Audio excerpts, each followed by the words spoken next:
Welcome everybody to PAYcast. This is the Pay podcast.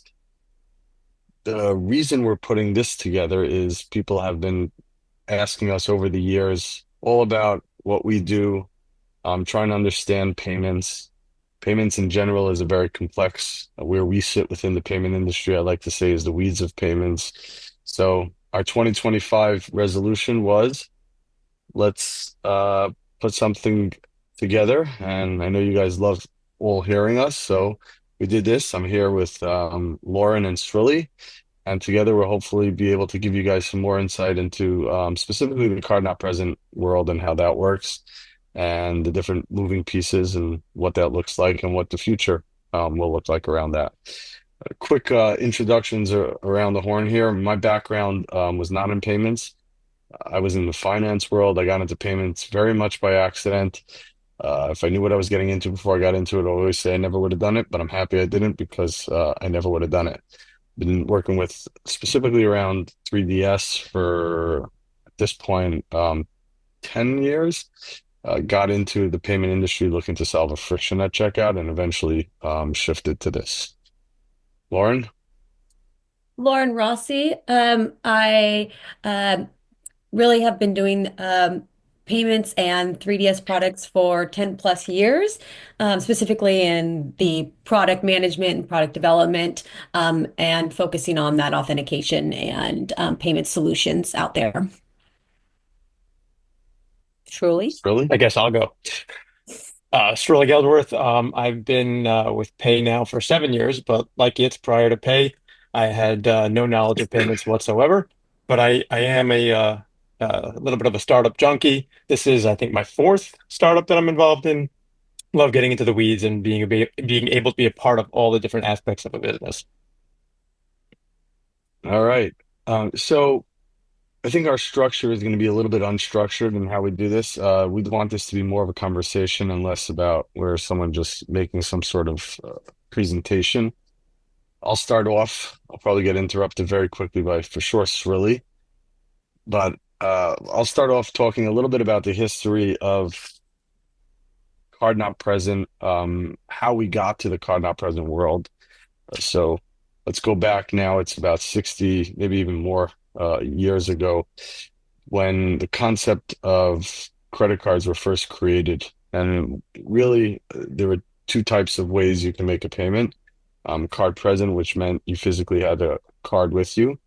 In those days, I think it might have even been a carbon copy, if not earlier. If not, that might not even been the first iteration of it.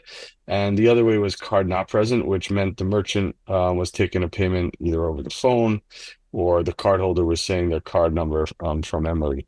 The rules around card present, card not present were created back then. And it really went like this. Card not present was a very small percentage of transactions. The card networks, which at the time I think JCB was the first card network. But eventually Visa and MasterCard took over and they ran away with it.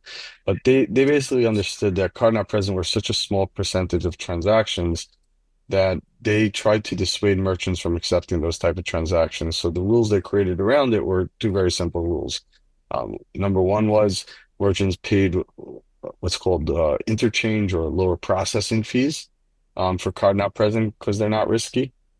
And if it ends up being a fraudulent transaction, it's the issuing bank that's actually liable for it.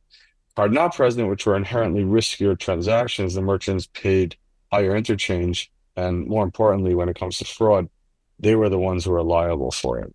And this was the way of effectively dissuading merchants from accepting those type of transactions. Now, when they created those rules, they could never really imagine what the future, which is now the present, would look like in the card not present world. And, I would say they mostly worked for the first 30, 40 or so years. But starting in the 90s, a new type of card not present came out, which was e-commerce, right? With the advent of the internet, now merchants were able to start selling online. And merchants ran into the problem that they couldn't do a card present in that environment, even if they wanted to. Um, and fraud started to impact merchants in two very big ways. One was on the liability side. where merchants now were pretty much liable for every single every fraudulent chargeback that was happening. And it also brought with it, I mean, this existed on a smaller level in the card present world, but it exploded in the card not present world, which is first party or friendly fraud, which is where someone actually makes a purchase and then later on claims they didn't authorize it. The use case I always like to say is the online furniture company generally has a strict return policy, so it's a 30% restock fee for the customer once they want to return the item after they've signed for it. So imagine I buy a couch for $1,000, I ship it to my house, I sign for it, I put it in my living room. My wife sees it and she's like, "Oh, we're not keeping that couch." Now, I know if I call the merchant to take back the couch, they'll charge me $300. I don't want to pay that $300. So what I end up doing is I call up the my bank, let's say it's Chase, and I say, "Hey, I never authorized this transaction." My thinking is the merchant can come get the item. I'll get my money back. No one's really out. But what ends up happening is the merchant's out the money, they're out the item, and the worst part is there's no way to prevent this type of fraud from happening. And certain industries are much more prone to it than others. Electronics, usually big ticket items, digital goods. And, they started to see a lot of this as e-commerce started to take off. The other way merchants were impacted by fraud is on the approval side, because the rails that are powering the card not present are the same legacy rails that power card present. Banks were declining transactions that they would normally approve, right? So you can have a 98% approval rate if you're a card present merchant. As soon as you shift to, let's say, selling the same exact products to the same exact customers online, your approval can drop 2 to 15%. Some types of merchants see, sub 50% approval rates. And it's all because issuers are declining transactions that they would normally approve. So fraud ends up having significant impacts on merchants. And like I said, Shirley would be the first. No, Here we go. that's great. It's just, you've been talking for a very long time, and I think everybody's going to just, zone out if we don't get a little bit of a different perspective. So, first of all, great, and I agree with all that. The only thing I would add is on the fraud, the impact of the merchant is more than just the fraud and the approval rates, but also there's costs on top of that. There's costs of fighting the fraud. There's fees attached to it. There's time involved, and then there's also the health of their merchant account from a ratio perspective as to whether or not they're gonna see lower approvals if there's more fraud on the account. They're gonna have more reserves if there's more fraud on the account. So it impacts them even more than just the item and the revenue. Uh, that's it. Now you can continue. Yeah, that's okay. I was just joking. Anyway, so fraud became a significant merchant to issue to merchants, and as it continued to evolve. Even if you look at the last 25 years or so, card not present's gone not just from desktop e-commerce transactions, it's gone to mobile, it's gone to voice activated transactions, it's the Internet of Things, it's gaming consoles, the metaverse. There are so many different ways we're making payments in this card not present environment that they never even imagined 50, 60 years ago. On top of that, the market share of card not present is continuing to grow year over year, by single digits, but sometime over the next 5 or so years, we're going to start doing more card not present transactions than we're going to be doing card present transactions. And for merchants, that means there's a lot of challenges that they're facing. There hasn't been a ton of evolution in the card not present side. Like I said earlier, it's the same legacy rails. And what we're starting to see now is a shift where the card networks themselves are understanding, hey, it's time for us to build an actual infrastructure that can power the card not present environment. So this is a little bit of history about it. Statistically, if you want some numbers just to put things in perspective, EMVCO released at the end of last year. Oh, actually, sorry, at the beginning of last year. We're now in 2025. So at the beginning of 2024, they released a statistic which showed that just on approval side, it's almost a $500 billion globally in the cost to merchants for false declines. That that's on top of the cost of actual fraud where someone is, liable for it and has to pay for it. And one thing you have to understand is they don't necessarily differentiate between first party fraud and true fraud. It's all, one, when I'm a cardholder and I'm calling up and saying I never authorized this transaction, they just, all bundle it together as one. Ultimately, the ones who can stop a lot of that first party fraud are the issuers, and we'll get into it at a later date. But right now, they have no incentive to do it because they're not paying for it. So this is a real pain for merchants. As the as the technology has gotten better, the numbers have actually consistently gone up. It has not. We have not been beating, let's call it, the bad guys at lowering that number. And at some point we'll probably start seeing a shift in that as the networks attack how they're building out that infrastructure. But for now, it's a real problem for it. I don't know if there's any other statistics that you wanted to add. Lauren, you wanted to jump in? Well, I think we should add in there also when you're talking about, you know, card not present, us being moving over to card not present more. Not only that, but with the onset of when chip went into effect, especially in the US, which was later too, chip cards virtually eradicated um, that fraud there, the specific fraud that they attacked. So the swiping, all that, it's gone. It was like a silver bullet for fraud. So fraudsters had nowhere else to go but to card not present. So, and as the fraudsters continuously, as the technology, the AI, those continuously get better and they learn more, the need for content present strategies and multi-layered technologies to combat all these different frauds that pop up and over time. And it's not going to move back to card present, like you're saying, we make more card not present transactions, but there's literally eradicated card not, or card present fraud. So there's nowhere else for fraudsters to go but to these new types of fraud and always on the card not present fraud. And not only just fraudulent with cards, but it's the stealing of our information to then make fraud. So it's not just someone stealing your card number anymore. It's stealing your information they have to protect. The data has to be protected. And so it's kind of a big multi-layer of fraud. I absolutely agree with that. And I think it's a cat and mouse game, between the fraudsters and the people trying to, knock it out. And I think and it makes sense that that type of fraud will continue to go up, right? There are fraudsters out there. They are now it's all attacking this one type of commerce because they can't do it in a card present environment anymore in the same way. But it's interesting because to me, friendly fraud is the majority of the fraud out there, and that's one that actually could go down. It's I think because the card brands are so scared to push back on the cardholders, that the cardholder sees no repercussion from claiming they didn't do something because it's easier for them. And I think, if there was a mind shift, um, it could have a big impact on friendly fraud.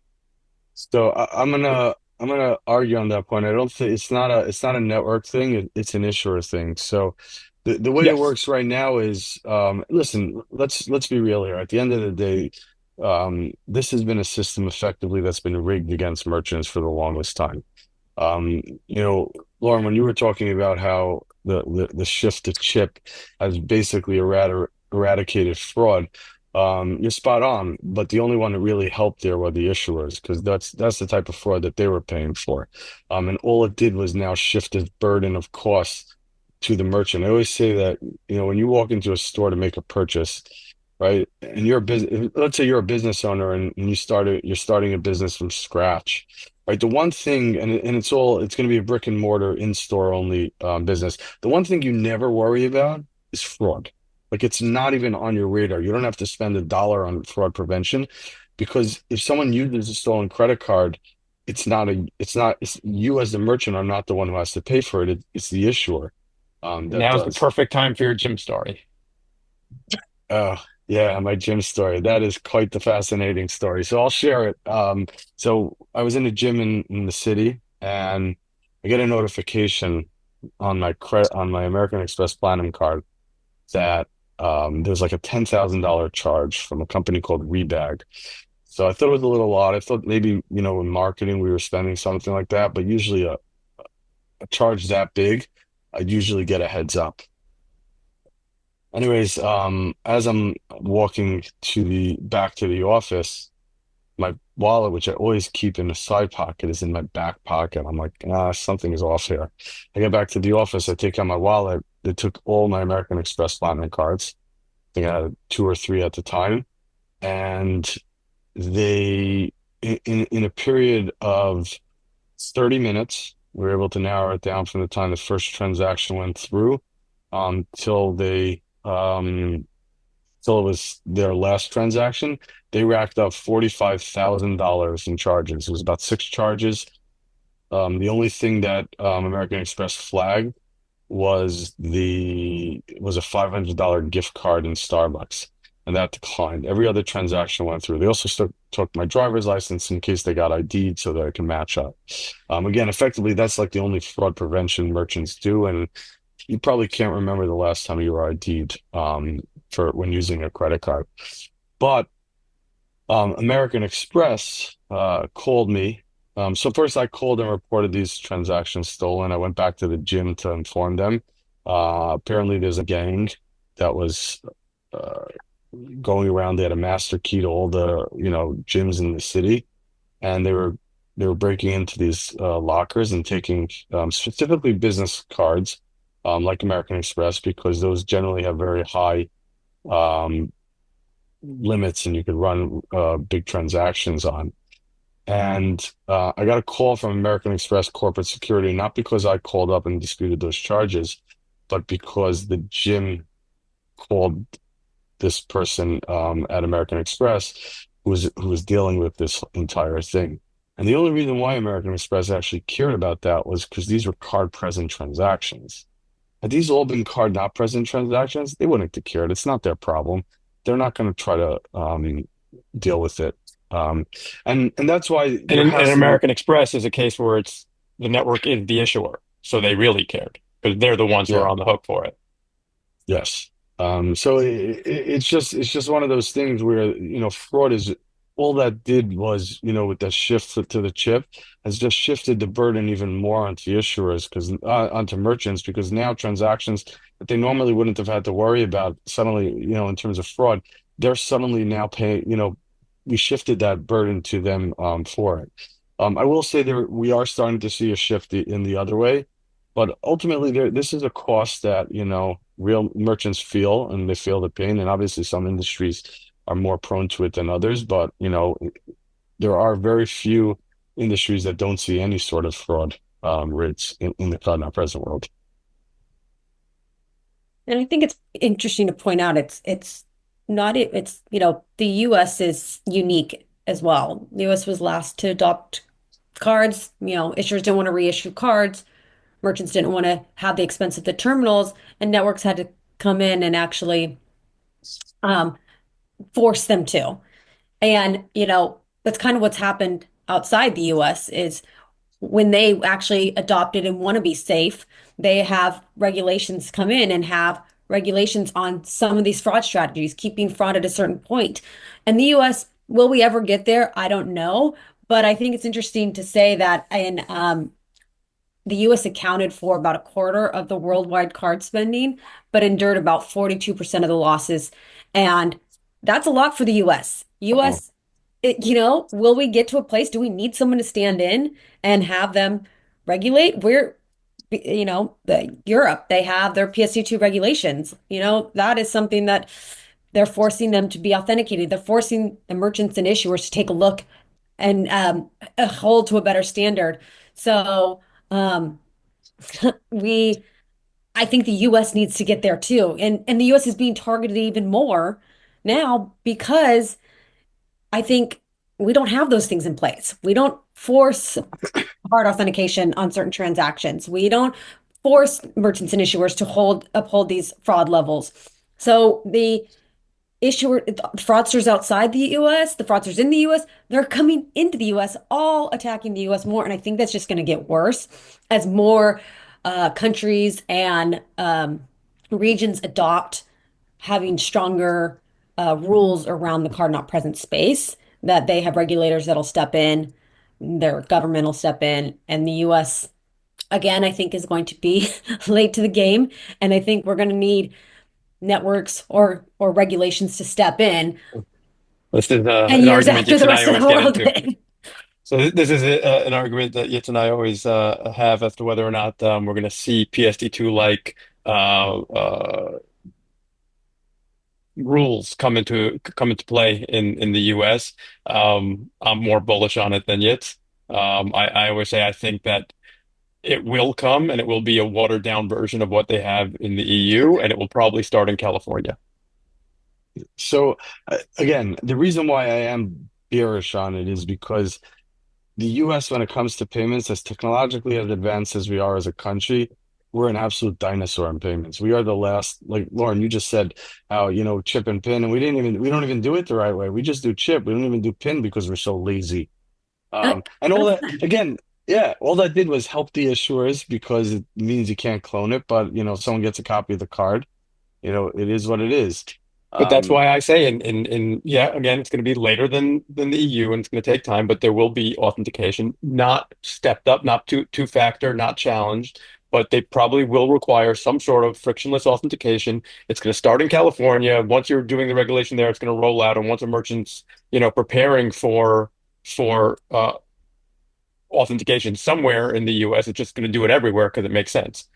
Again, I think it'll take a couple of years, but I do think it will come, and I think Zero chance, zero chance it's a couple of years. You yeah, can talk 10 I and think 20, but I there's no way it's a couple. I don't think it's that long. Again, listen, these are all opinions, so we'll all figure out at some point whether we're right or not. But There is I, nothing that's ever come to the US in a couple of years. yeah, I don't, I think we're finally getting to the point that something will come. A few years ago, I was like, we're never going to get there. It's going to be hard. But as the US keeps growing in their fraud losses and keeps getting targeted, I think we're going to have to go there. It's going to take a while. I don't think it's a few years either, Yeah, but we'll I think see. it's going to take a while. But in the meantime, I think our merchants, it's with card present, they needed one thing. They needed a terminal. That's it. The terminal, that's their only fraud tool, and it works for everything. It's not the same way in the US. It has to be multi-layered.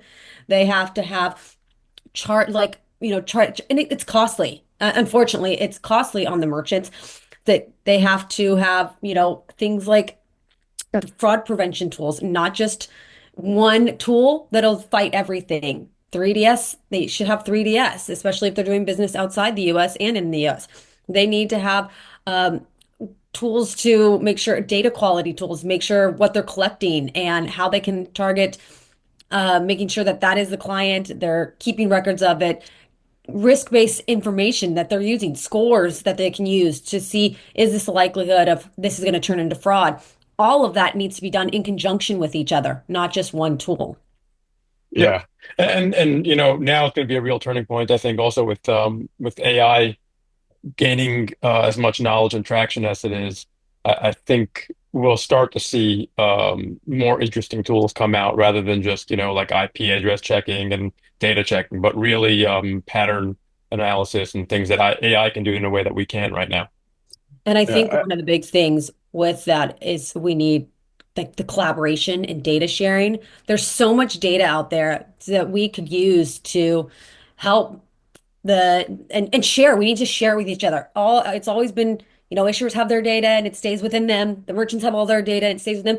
I think the collaboration between issuers, merchants, networks, being able to share that information. And we're starting, I think, to see that. And 3DS even allows to help some of that sharing, right? So They're Yeah, that's what I sharing. was going to say. That's the rails of 3DS is going to be really what allows for the passing of data between all the different parties.